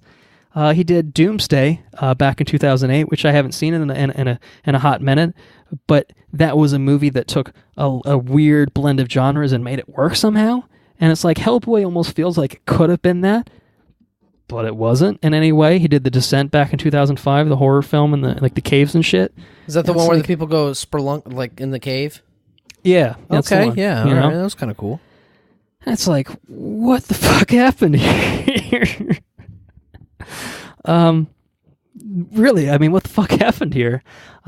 And so I'll tell you what the fuck happened here, because I say that to say that Neil Marshall, I think, is a talented director, and I don't dispute his chops, but clearly there was some other factors at play here. And so what are those other factors? I think probably the first place to start is there has been this sort of developing story, scandal, if you will, with, I guess, either former WB chief or soon-to-be former WB chief Kevin Tsujihara, who's been at Warner Brothers for a few years now, I think, and he got caught up in the trades as being in an affair with an actress by the name of Charlotte Kirk. There was, I guess, a leaked series of text messages about her kind of, their affair, and she was trying to leverage that into getting major parts in films and stuff like that. And she got some other stuff, and apparently she was set to be cast in Hellboy as Alice, who was the seer character, not the seer character, the one that talks to the dead people. Okay. Yeah. So Neil Marshall apparently was very smitten with her. Really liked what she did for when she was auditioning for the role, and she's like, "Oh, I pushed hard for her to get the role, but I guess one of the producers fought back and was like, no, she's not the right fit for this role," or something like that. So she wasn't in the film. That was Sasha Lane that played that character eventually. But like I said, he was very smitten with Charlotte Kirk. And according to a source, over the summer, Neil Marshall left the Hellboy production, which had begun shooting in the UK, to spend time with this actress, which is quote unquote highly unusual. And Marshall barely returned in time to resume the shoot. And I think I believe I want to say that he. I could be wrong. I could be making this up, but I'm pretty sure he was married, and I think that he might be in Splitsville with his wife or ex-wife now, based on his abandoning of both the production for a time and apparently abandoning his wife for this actress, this upcoming actress, I guess. So there's that. Scandalous. So there's that angle, but then there's also just the other angle. The Wrap put out an article titled "Inside Hellboy Reboots Fiery Shoot: Fights Over David Harbour, Cinematography, and a Tree," exclusive. So it talks about some of the disagreements that happened in the making of this film, which again just really seems to show that it was just a massive shit show across the board. So of the things that apparently were problematic in the making of this film is that there were disagreements, I think, between the producer and Neil Marshall as to how to direct anyone in this film. So I guess that was a repeated thing. Two insiders said that Harbour repeatedly walked off the set. This is David Harbour, Hellboy himself, refusing requests to do any more takes. Fuck it, I'm done. Fuck you. Apparently the script was being rewritten through the entirety of the production, and some of the actors were doing some of the rewrites as well. Oh my God. There was a prolonged dispute over a surreal tree that figures prominently in the film, which I have to assume is the tree with the Blood Queen in the beginning, right? I guess, which, I mean, I don't remember anything about that tree, but apparently there was great controversy over whether it should be asymmetrical or symmetrical in design. Get your head out of your asses. So that was a big point of contention. And Neil Marshall apparently didn't have final cut on the film. He wasn't allowed to have final cut on the film. And so I think that more or less kind of covers it. It's just like they should have just shut this down at some point and just said, you know what, we're going to lock this footage up and never release it to the public. Granted, obviously, I guess you want to make any money back that you can, but no. This was a movie that should have never been made, should have never been released. And it's I'll tell you right now, it's really bad. It's really bad. I'll tell you right now. It's really fucking bad. And I think maybe that illuminates a little bit of why it's so bad or how it got so bad, I guess, anyway. So in terms of recommendation, I think we can have a consensus pick that we're going to pull out we don't reach into our pockets this deeply most of the time. Somebody's got to pay you to watch it for sure. Wait until someone pays you to see this film, and they got to pay you a pretty decent amount of money because it's a decently long movie. At least it felt really long. So a decent wage, certainly. At least get minimum wage per hour. Maybe I would probably push for a little bit more than that. I mean, you have to make more than what the movie ticket costs. For sure. Yeah. So I mean. They got to buy you the movie ticket, and then they got to probably buy you beer and maybe a couple of beers, and then some food. Yeah, probably a couple of beers, maybe a box of goobers. Maybe a box of goobers. Maybe get some goobers, or some. What are the fucking Raisinets? Get some Raisinets. Raisinets, yeah. Be a weird fucker and get popcorn and put your Raisinets in your popcorn. Don't do that. Jesus Christ, yeah, savage. I've seen it, but it's It's the people that made Hellboy probably do that. I think that's probably fair to say. They were on something. I'll tell you something, though. No, we're going to jump right into spoilers. You want to do? We're going to jump in there. We're going to do full spoilers for Hellboy 2019. We're going to jump right into it. You're going to jump right into it. I'm going to jump right into it. So we have the narration there about King Arthur. What'd you think about the CG of the dead people? Where did they come out of there? I don't remember. So I don't really remember the woman in the beginning. She's the one that she throws up in the beginning. But then Iain McShane comes out of her mouth. Oh yeah, and it looked really fucking terrible. I'm glad you brought that up because that was my one marker for spoilers I really wanted to talk about. So I'll say this movie lost me about 30 seconds in. At the narration? The narration was like, oh, okay, drunk Iain McShane slurring his way through this, bad acting, bad visuals, bad everything. Everything's horrible right off the bat, and you're like, fuck this is going to suck so bad. And it did. Yeah. But it's like that for like an hour 30, hour 40 minutes of just amateur hour bullshit, bad stuff. And it's, for me, it wasn't like I wasn't laughing my way through it at how bad it was. It was just like, oh, cringing. And just like, miserable. This is so bad. I'm just like, I just want to get up and do something else, anything else right now. Please, God, anything else. When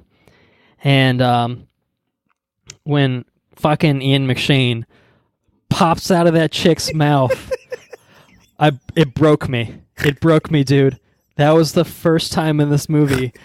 I was just kind of apathetic for the whole movie of just like, oh God, this is the worst. And then that happened, and it was so bad looking, and it was fucking hilarious. It was so goddamn funny. I broke it broke me out of my apathy, and I was just like, all right, fuck, this is. I cannot believe what's happening right. I was just blown away. Okay. Oh my goodness. We're on the same level. So that's what you're talking about, right? That's what I'm talking about. Like Hellboy, I'm dead, but you shouldn't be evil, Hellboy. I'm gonna drink some whiskey, cocksucker. That's so bad. What's another thing? What about the witch that tried to feed him babies? Oh, the Baba Yaga? Yeah, Baba Yaga. I liked how Baba Yaga had a house with chicken feet. What? That's what I mean. Like, what's even going on? Like, there's just nothing in this movie that makes any fucking sense whatsoever. I fell asleep, and he's at her dinner table. And he's like, oh, are you trying to feed me babies? And she's like, well, yes, babies. He's like, bitch, no. And he kind of pushes her away. And she goes, I want your eyes. I want your eyeballs.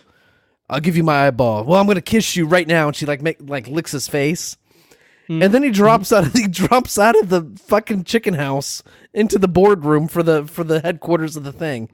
Mm-hmm. I was like, well, I don't know what the fuck is going on. I don't think anyone did. I'm totally lost. Like, people don't really seem to question, like, why is there no hole in the ceiling? What just happened right now? I mean, I guess like it's Hellboy and like weird shit happens or whatever, but how did he get into Baba Yaba's house? He took the elevator to nowhere, and then he got out of the elevator and he was in the fantasy realm, and then he's just like, oh, that's a fucking house with chicken feet. I guess I should walk in there. And so that's where he meets Baba Yaga. Baba Yaga. And Baba Yaga is she turned into the fucking guy from what's it called? From the fucking fighting video game. He's walking walking around on it. Back Soul Calibur shit. Is that what we're talking about? Soul Calibur? Yeah. You're not wrong. That was really fucking bad. Oh, goodness, it was bad.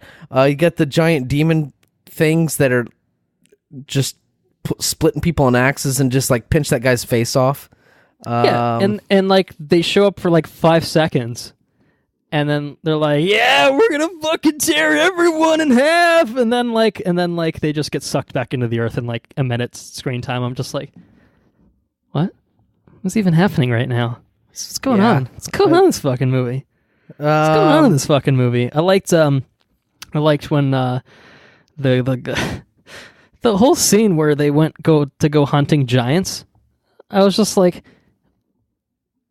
what is this movie? The guy's wearing a fucking deer He's wearing head on the fucking deer head. I'm just like, what the fuck is this, man? I don't fucking know. What did this turn into?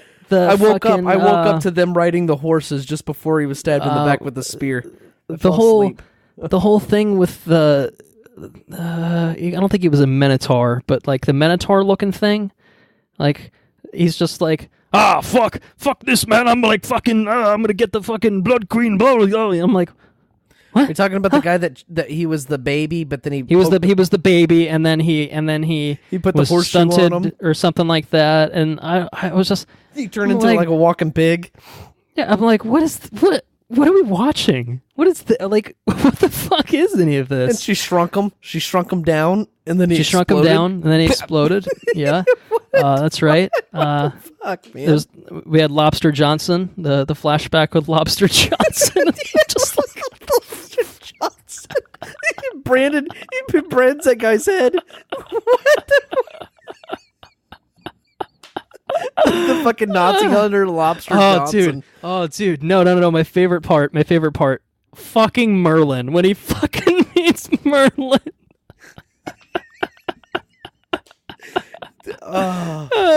And he's like, I used all of my power to summon Excalibur. He just fucking fades away. I'm like, this is the dumbest thing I've ever seen in my life. It's real bad.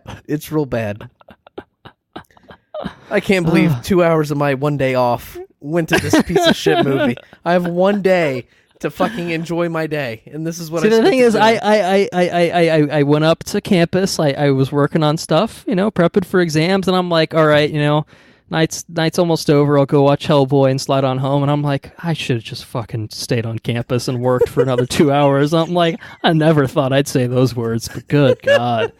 So bad. Well, at least I'd know more about civil procedure, man. Shit. I could have slept. But now I know how fucking bad this movie is. We know. We watched it, so you don't have to. Do not ever watch this movie. Even if someone offers to pay you.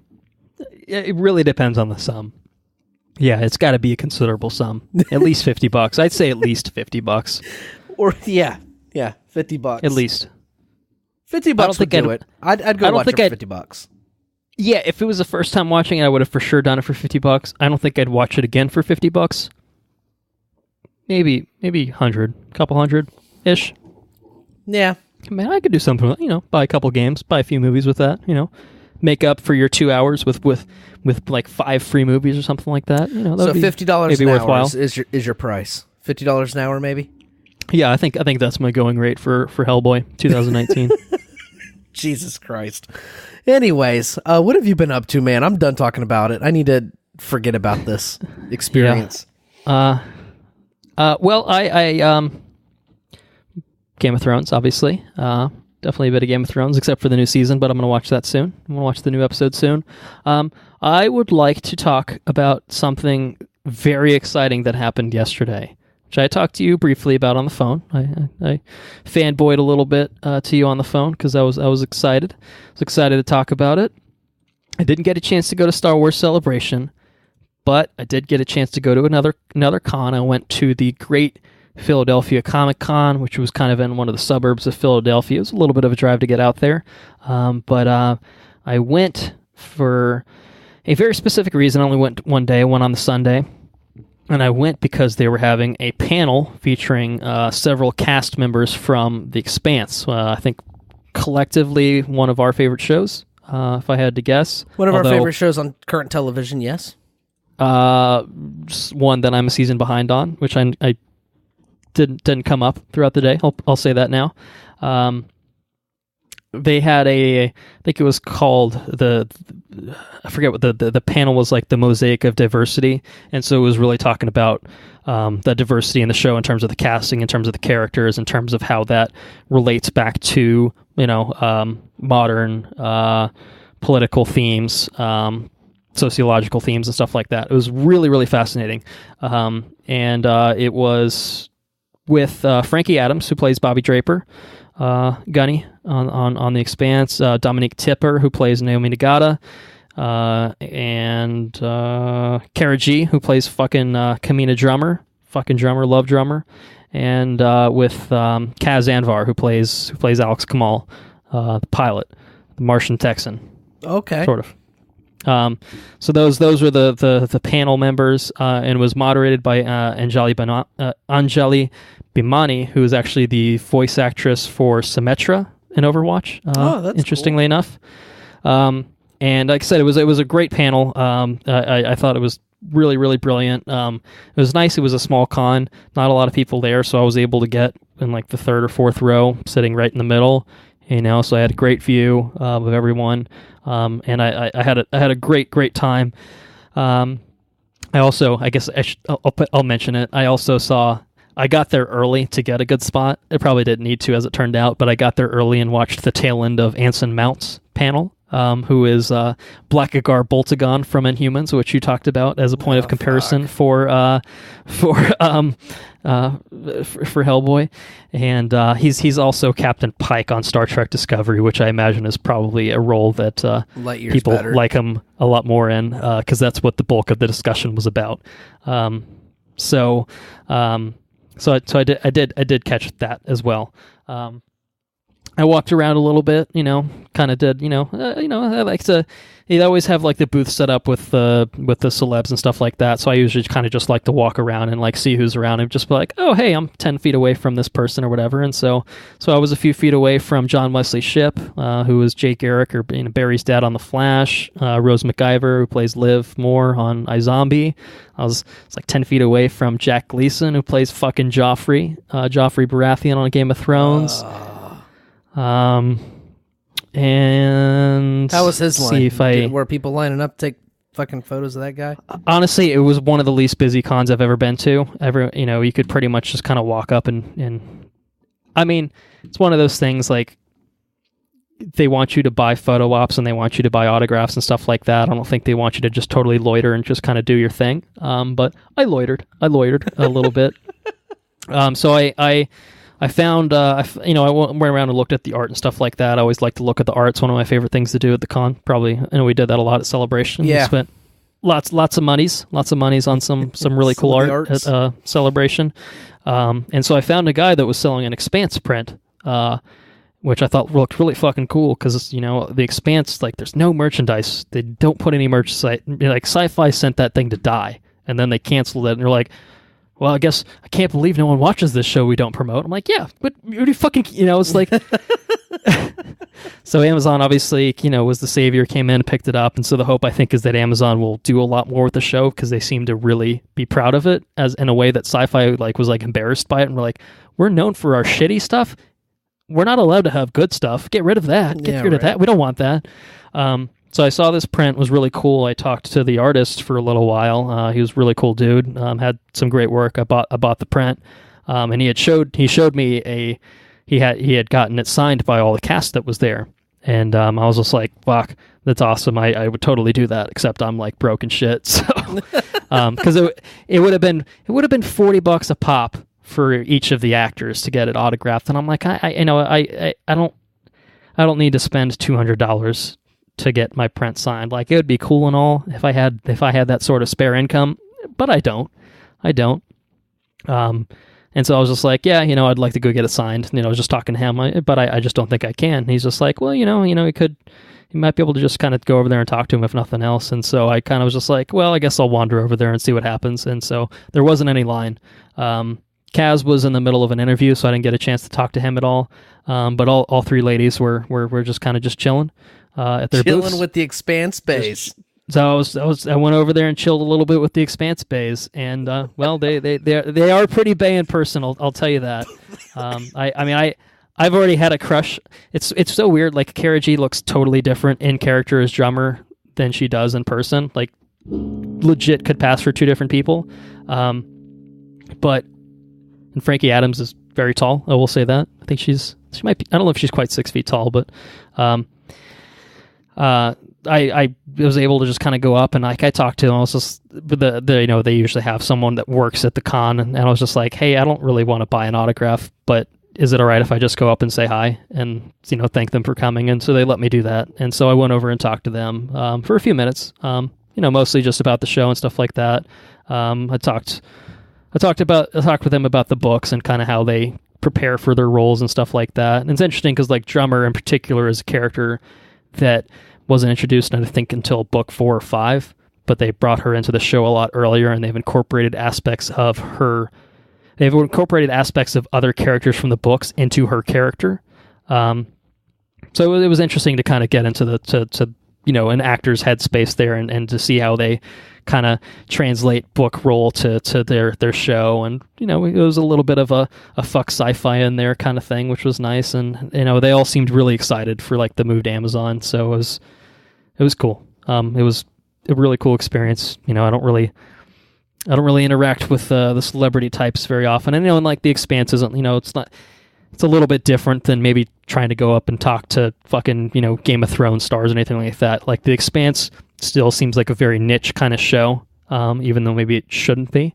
Hopefully, that's where I hope Amazon, brings this to a bigger audience. Like everyone owes it to themselves to watch The Expanse. It's on Amazon Prime, all 3 seasons now. Season 4 will probably be out later in the year, probably the end of the year if I had to guess. And they were so enthusiastic about the show. Incredibly nice to talk to, incredibly personable people. It was really cool experience. So maximum envy, man. It's enough of me blathering on about that. If you were a little bit closer, I would have invited you. I will say that. I flew solo, but it was. I made the most of it. I'm usually content to just go watch the panels and and kind of just just be close enough that way. But to be able to have the opportunity to have one-on-one conversations was something that I will have memories of for my entire life. I won't have pictures. I don't have autographs to prove it or anything like that. But it happened. I have memories.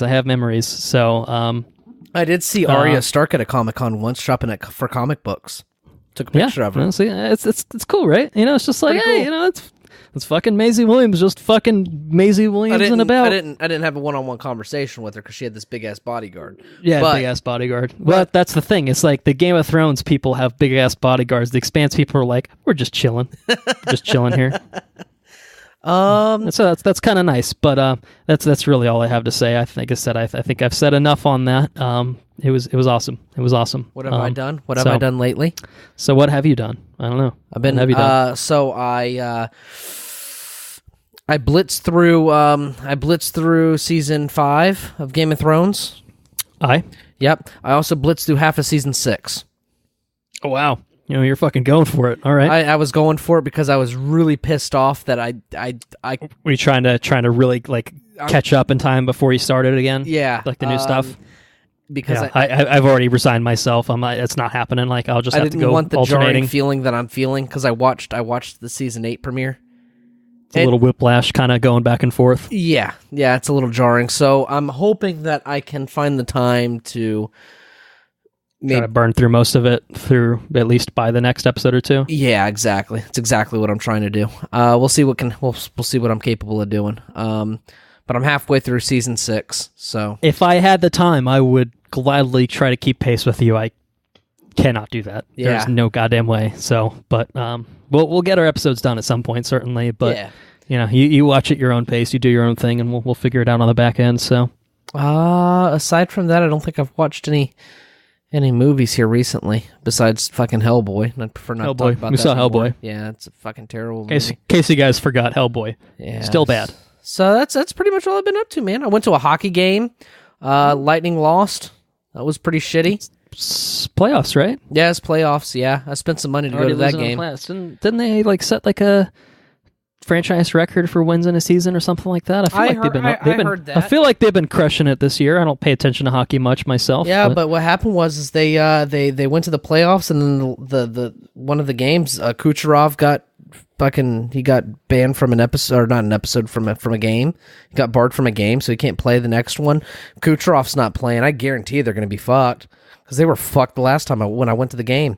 I did get good seats though, so that's cool. They were a little pricey because it's playoffs, but we had a real good time. I've been going to some places out in Tampa Been spreading my wings and venturing to new places. Went to Armature Works, I think is what it's called in Tampa, which is pretty cool. If you're in Tampa and if you're in the Tampa Bay area, I recommend Armature Works. It's a series of restaurants and stuff, and there's a rooftop bar with a good skyline of Tampa, and it's pretty cool. It's pretty cool. I went bowling and threw my back out. That happened as well. Everybody doubled my score at bowling. I scored 36. I scored like 30 points. Yeah, it's pretty good. Shit. Pretty good. Did you get a strike at any point? I think I may have got a strike at one point, and maybe a not spare that bad at one then. point. My problem is everybody throws the ball just straight in, but I've seen professional bowlers. I've seen you try to fucking spin that shit. And I spin the shit really good. Spin it right into the gutter. Yeah. So the problem is the timing of when it starts to spin. I either I land the ball too early and then it spins off. Before it hits the pins, or I throw it too close to the right gutter, and then it just kind of falls into the right gutter. So it's I'm pretty shit at bowling, but it is what it is. It was fun. So yeah, that's all I've been up to. I went bowling. I went and watched a hockey game. I lost at both, but it's okay. It's okay. You're winning at life. I'm winning at life. That's it. I'm trying. That's really what it's all about. Yeah, so that's all I got, though. That's all I got for everybody tonight. Well, I think that is everything that both of us have for our listeners on this evening. Thank you all for listening. If you enjoyed what you heard, please spread the word. Definitely spread the word to definitely not see Hellboy. Do not do it. We have warned you. Heed our warning. We mean it. Take it very seriously. If you'd like to get on the Game of Thrones train, you want to listen to Season 4, Season 5 episodes, Patreon. Patreon's where you're going to go for that. Head to our website, watchreviewrepeat.com, click the Premium tab, and then click the Become a Patron button. It's $2 a month. It gets you access to all of our bonus episodes, which includes all those Game of Thrones bonus episodes, as well as future bonus episodes. I'm thinking about it now. I think maybe an Expanse. Maybe Expanse might make for a good bonus episode series sometime down the line when season 4 is near. Just spitballing. Maybe Star Wars. Maybe we could do Star Wars bonus episodes when the Rise of Skywalker approaches. Just ideas. Not committing to anything, but if that sort of thing gets you excited, it's only $2 a month, and that's the way to listen to that on a timed exclusive basis. So we encourage you to do that, and then you do get early access to all of our regular episodes. So pretty good deal. You can follow us on Twitter at WRRPod, like us on Facebook at Watch Review Repeat. Again, questions, comments, suggestions. Do you have thoughts on the Game of Thrones Season 8 premiere? Let us know. Do you have thoughts on Hellboy because you saw it before we had a chance to warn you? We're sorry, we're only human. We're only human, but you can ask talk for a to us about refund. it. Yeah, you can talk to us about it. Don't ask us for a refund. We're not going to give you a refund. No, you can don't ask us for a refund. You can ask AMC for a refund. You can ask Lionsgate to go bankrupt for that. We hope Disney buys your ass. Gmail. I don't think Disney's. This is like there's no value in this. Goodbye. Our Gmail account is watchreviewrepeat@gmail.com. Our intro and outro track is Mechanolith by Kevin MacLeod, licensed under the Creative Commons by Attribution 3.0 license. Next episode, if I had to wager a guess, our next episode that we release is going to be the Game of Thrones Season 4 episode on the regular feed. I don't make any promises on the timeline for that. I would say within the next week or two would be what I'm targeting.